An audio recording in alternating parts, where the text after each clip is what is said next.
नमस्कार दोस्तों, मेरे चैनल पर आपका स्वागत है। तो आज एक बड़े इम्पोर्टेंट सब्जेक्ट पर बात करेंगे। इस पे बहुत वीडियोज़ बन रहे हैं, पर ऐसा लग रहा है देख के वीडियोज़ के कोई कि लोगों को क्लैरिटी नहीं मिल रही है।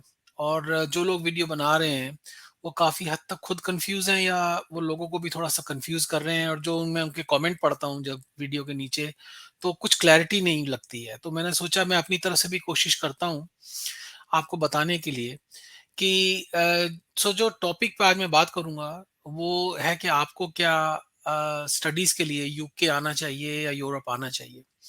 तो आज इसके ऊपर बात करेंगे। तो बात थोड़ी कड़वी भी हो सकती है, बट मैं आशा करता हूँ कि आपको इसका बहुत फ़ायदा होगा। और ऑब्वियसली ये मेरा ओपिनियन है, मेरा एक अपना पर्सनल एक्सपीरियंस है, क्योंकि मेरे को यहाँ पे 30 साल से ऊपर हो गए हैं। और मैंने समाज के अंदर जो काफ़ी बदलाव देखा है, मैंने काफ़ी वीज़ा चेंजेस देखे हैं, पॉलिसी चेंजेस देखे हैं, गवर्नमेंट का एटीट्यूड और जो समाज का एटीट्यूड है, वो भी मैंने बदलते हुए देखा है। तो आज वही थोड़ा-सा डिस्कस करेंगे कि अगर आप अगर आपका सपना है कि आप फ़ॉरेन में जाके पढ़ें और और एक वो हर हमारे भारतीयों में होता है ये सपना पूरे सबकॉन्टिनेंट में ही, कि कुछ लोग तो यहाँ सिर्फ़ सीरियसली पढ़ने के लिए आना चाहते हैं, कुछ सेटल होने के लिए आना चाहते हैं। तो उसी पे आज थोड़ा-सा आज बात करेंगे। तो चलिए दोस्तों, इस पर आज बात करते हैं। तो दोस्तों, जो मैंने जिस जब इस बारे में सोचा, तो मैंने 2 इसको 2 उसमें डिवाइड किया, पार्ट्स में, भाग में 2 भाग किए इसके। एक तो वो जो सीरियस स्टूडेंट हैं, जो वाकई एकेडमिकली बहुत अच्छे हैं और जिनको अपने सब्जेक्ट्स जो या वो पढ़ना चाह रहे हैं इंडिया में, उनको वो सब्जेक्ट्स वहाँ इंडिया में मिल नहीं रहे, और वो वाकई एकेडमिकली कुछ अपनी ज़िंदगी के साथ करना चाहते हैं।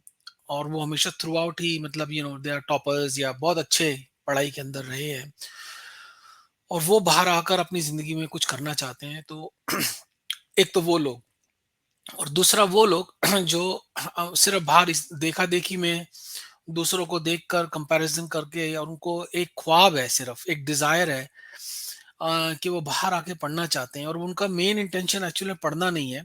उनका मेन इंटेंशन है यहाँ पे आके सेटल होना, और या पैसे कमाना या जो भी।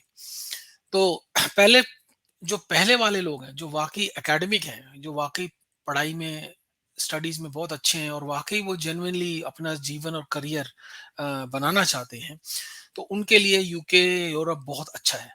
क्योंकि और हाँ, उसमें सॉरी एक बात ये बोलना मैं भूल गया, कि जिनको फंड्स की कोई इतनी बड़ी इश्यू नहीं है, कि अगर मान लो उनको ये चिंता नहीं है कि भई अगर उनको नौकरी ना मिले या उनको वो फीस किस तरह से देंगे। तो बहुत यहाँ एकेडमिक लोग आते हैं जो लोन लेके भी आते हैं, ऐसी बात नहीं है। पर मेरे कहने का मतलब ये है कि जिनका मकसद यहाँ आके नौकरी करना नहीं है, जिनका मेन मकसद यहाँ पे आके अपनी जिंदगी बनाना है और पढ़ाई करना है, अगर आप उनमें से हैं तो ज़रूर आइए। क्योंकि यूके की जो यूनिवर्सिटीज़ हैं, वो दुनिया की one of the best universities हैं। और वो टॉप 50 में हैं, काफ़ी यूनिवर्सिटीज़ इनकी, अमेरिका, यूके, यूरोप। तो अगर आप इस टाइप का आपका माइंडसेट है, तो it will be a heaven for you. ये आपके लिए स्वर्ग है। आपको सारी अपॉर्च्युनिटी, रिसर्च, और इसमें मैं एक बात और जोड़ूँगा, मैं अंडरग्रेड्स की बात नहीं करूँगा, मैं इसके अंदर मास्टर्स की बात करूँगा। मास्टर्स और पीएचडी में यहाँ पे बहुत एडवांस है टेक्नोलॉजिकली और रिसर्च में। तो आप यहाँ पे ज़रूर आएँ और अपने जीवन में जो भी आप अचीव करना चाहते हैं, वो आपको यहाँ पे मिलेगा। Oxford, Cambridge, London school of economics, बहुत स्कूल्स हैं ऐसे यहाँ पे, जो भी आपका सब्जेक्ट है उस हिसाब से। तो उनके लिए तो ये बहुत बढ़िया जगह है। अब दूसरे वो लोग हैं, जो यहाँ पे सेटल होना चाहते हैं, वो पढ़ना, उस स्टडीज उनके लिए बहाना है। उनका मेन पर्पस ये है कि वो किस तरह से इंडिया से बाहर निकल जाएं और यहाँ आके वो सेटल हो जाएं, फिर उसके बाद अपने माँ बाप को बुला लें, या जो भी है, जो भी उनका जो अल्टीरियर मोटिव है। तो ठीक है, उसमें कोई बुराई नहीं है, हर इंसान अपनी अपनी जीवन को अच्छा करना चाहता है। बट उसमें एक प्रॉब्लम ये है कि जैसे पहले 30 साल पहले या 25 साल पहले जो यहाँ पे स्थिति थी, अब वो स्थिति नहीं है। पहले स्टूडेंट्स जब आते थे, तो वो नौकरी भी कर सकते थे, पार्ट टाइम जॉब भी कर सकते थे, अपनी फीस भी पे कर सकते थे और अपना खर्चा भी निकाल लेते थे। अब वो नहीं है, जहाँ तक मेरी जानकारी है, क्योंकि इन्फ्लेशन है, महँगाई बहुत है, किराए बहुत बढ़ गए हैं। मतलब आप एक कमरा भी अब आपको जो है 800-800, 900-900 पाउंड का मिलता है महीने का।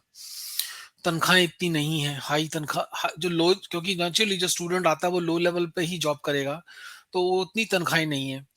फिर वो जो स्टूडेंट्स आते हैं वो लोन लेके आते हैं, कर्जा लेके आते हैं माँ-बाप का या किसी और का, तो वो उनको वापस भी हेल्प भी करनी भेजनी भी होती है, और कई तो हेल्प भी करना चाहते हैं अपने पेरेंट्स को। तो वो सब अब पॉसिबल नहीं है या बहुत मुश्किल है। तो ये बात आप बहुत अच्छी तरह से समझ लें। तो डिफ़िकल्टीज़ हैं, अगर और दूसरा, अगर आपके पास कोई स्किल नहीं है, अगर आपको अगर आपके पास कोई स्पेशल स्किल नहीं है कि आप लो लेवल जॉब की जगह कुछ और कर सकें, जैसे आप प्रोग्रामर या डेवलपर या इलेक्ट्रिशियन तो आप वैसे नहीं कर सकते, क्योंकि आपको यहाँ सर्टिफिकेट होना पड़ेगा आपको इलेक्ट्रिशियन के लिए। प्लम्बिंग का कर सकते हैं, और गैस का भी नहीं कर, गैस तो इंडिया में भी नहीं है, तो वो तो आपको नॉलेज ही नहीं होगी यहाँ पे। एनीवे, मेरे कहने का मतलब, आपके पास अगर कोई स्किल नहीं है तो और भी मुश्किल है। तो आप इतना पैसा कर्जा लेके और अपने माँ-बाप का इतना हार्ड अर्न्ड मनी आप लेके आएँगे यहाँ पे, उसको खर्च करेंगे और उसकी कोई गारंटी नहीं है। तो मेरा ये ओपिनियन है कि बड़ा सोच समझ करके ही आप यहाँ पर आएँ, क्योंकि अब आसान नहीं है। और दूसरी इम्पोर्टेंट बात ये है, आपने देखा ही होगा कि न्यूज़ में भी देखा होगा कि राइट्स हो रहे हैं एंटी इमिग्रेंट्स यहाँ पे। जो समाज है अब धीरे-धीरे वो इमिग्रेंट से तंग आ चुका है। पूरा यूरोप में ही ये लहर चल रही है। वो स्टूडेंट से और इमिग्रेंट से परेशान है। तो आगे समाज में अब ये किस करवट बैठेगा, हालाँकि ये बहुत लॉ अबाइडिंग कंट्रीज़ हैं। यहाँ पे इंडिया वाला या अपने सबकॉन्टिनेंट में जो होता है वो सब बहुत कम होता है। पर फिर भी आपको ये भी बात ध्यान में रखनी है, क्या आपका यहाँ पे फ्यूचर, जो लॉन्ग टर्म फ्यूचर है, क्या आपका इस कंट्री में है? वो भी आपको सोचना पड़ेगा।